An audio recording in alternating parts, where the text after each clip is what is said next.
What's up guys? Today I'm going to give you 7 bike hacks that are going to change your life. And stay tuned for number 7 because it's something that no one has ever spoken about and it is going to make you faster.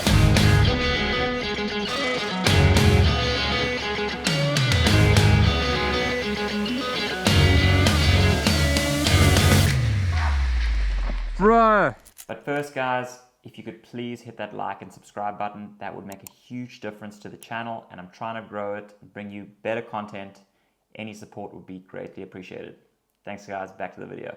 First up, we've got the buckled wheel problem. Your wheel take abuse when riding and a big problem is that spokes come loose. This can be really annoying, having to always tighten spokes, and your wheel's out of alignment. It can be dangerous because the wheel could potentially fall apart. I've had that happen on me. So what do we do about this? Well, the simplest fix is you take some Loctite and you drop a bit of Loctite on the top side of the spokes. So outside, when the wheel is built, you drop it on each spoke and then you spin the wheel as fast as you can to pedal it if it's the rear wheel or spin it if it's the front.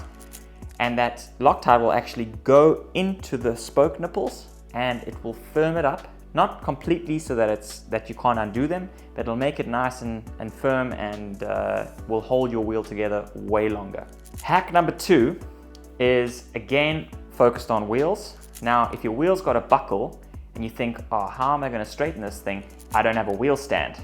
So if you don't want to spend money and take it to the bike shop or buy a wheel stand, the easiest thing you can do is you take a cable tie and you pop the cable tie on the rear chain stay or seat stay and you line it up with the closest part of the rim to the frame, and then you have to cut it so that it's as close as possible to the rim, and that way it gives you a marker and you can see as the cable tie gets further and closer to the rim, that's how the rim is buckled, and then you just tighten or loosen the spokes accordingly. Makes life way easier and costs nothing. Hack number 3 is when you have oil on your discs. We all know the sound,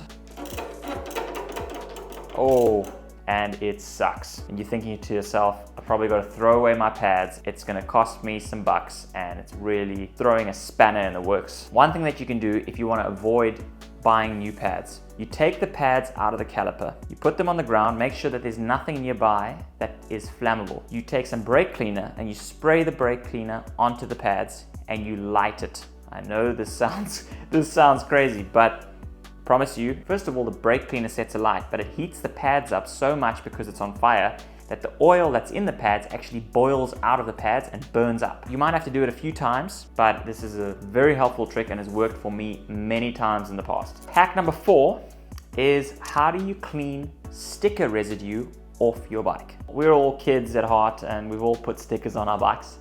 And when you take it off, often, don't know why they can't just make stickers that don't leave residue, but often there's this like sticky mess that's left behind. Now you take solvents and brake cleaner and things to try to get it off. When it's really bad, it's almost impossible to get it off. It takes you ages.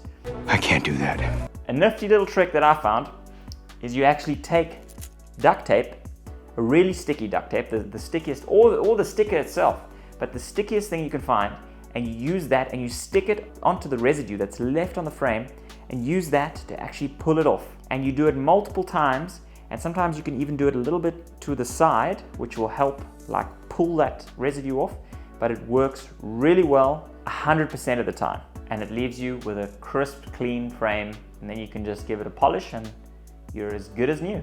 Now, something that has probably happened to all of us that are running tubeless tires is you can't seat a tire without having a compressor. This is really frustrating, especially for those that don't have a lot of space and don't have access to a bike shop.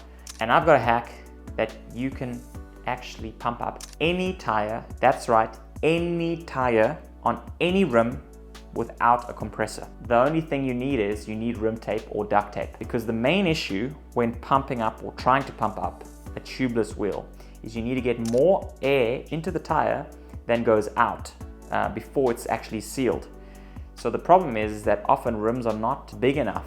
Their inner circumference is not actually big enough to hold enough air. As you're pumping the air in, the air is just going out and the tire's not going up. So what you do is you get some rim tape and you wrap the rim multiple times. you could start off with 1 or 2 times, depending how big the gap is. If the gap's really big and it's not even inflating at all, you might have to do 5, 6, 7 times around the rim. But basically you make that circumference of the rim a little bit bigger, which enables more air to be trapped inside as you're pumping, and then it will get to the point where it's going to seal quicker, and Bob's your uncle or Sally's your aunt. That's worked for me over the years. And another little extra tip, if it's a really stubborn, and if you've got dents in your rim, if you're running aluminium rims and you've got dents in your rim, that can make it even more problematic because the air goes out of the dent and there's like a big hole.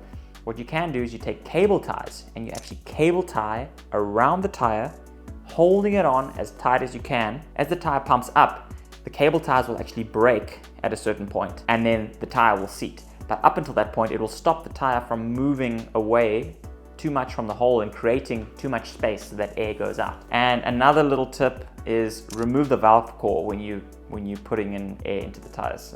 That helps inflate the tires faster, and ultimately that's the biggest problem. You need to get air into the tire as quickly as possible. Bike hack number 6. No one likes a noisy bike. I know when my bike is noisy, it feels like I can't ride, and I'm thinking about it all the time, and that's a horrible place to be when you're riding. Well, a big place that noise comes from is the chain, probably the biggest on the whole bike. Often it's the derailleur that is not tight enough, even though there's some great products out there now. What you can do is on the derailleur actually has this mechanism that it can move back and forth.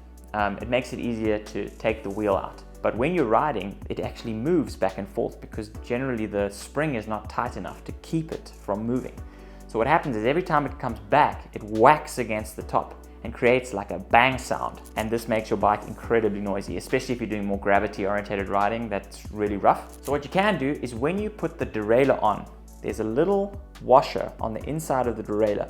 You pop that off and you put the pedal washer on the inside of that. That will actually stop the derailleur. It will lock it out and stop it from being able to go back and forth. This makes your bike way quieter. It is a monumental difference.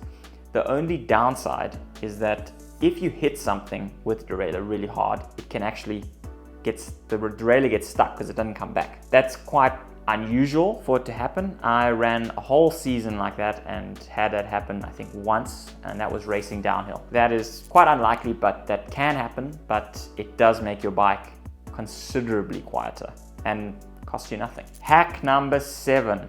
This is the one that hopefully everyone's been waiting for. How to make your bike faster. This is free speed I'm talking about here, and this is something that a lot of the pros do and I've actually never heard anyone talk about. They take the grease out of their bearings in their wheels. So it's pretty simple. You take your bearings, you take your wheels, you knock the bearings out, you pop the seal covers off because they're all sealed bearings. For the most part, they're sealed bearings. You pop the seal covers off and you spray brake cleaner into your bearings. Get rid of all that grease. It spins nice and freely and fast. And then what you do is you take a little bit of anti-corrosion oil, maybe some DW40, something like that, could be even a very light chain lube, and you put that in and you pop the seals back on, put them back in the wheels and put them back on the bike, and your wheels are going to be spinning like a dream. And this really does work. I had a specific set of wheels that I only used for racing, just for this, and it can sometimes save you a couple seconds, 2-3 seconds in a run. And if you're doing something like downhill, that can be the difference between being on the podium and being outside the top 20. So it's unfortunately the downside of that is if you get any water in it, you need to replace the bearings basically. If you're doing something like this, you need to have a specific set of wheels that you're only using for racing, but it's free speed. Those are my 7 hacks. If you want to see the link to some more how-to videos, just check out the playlist right up here.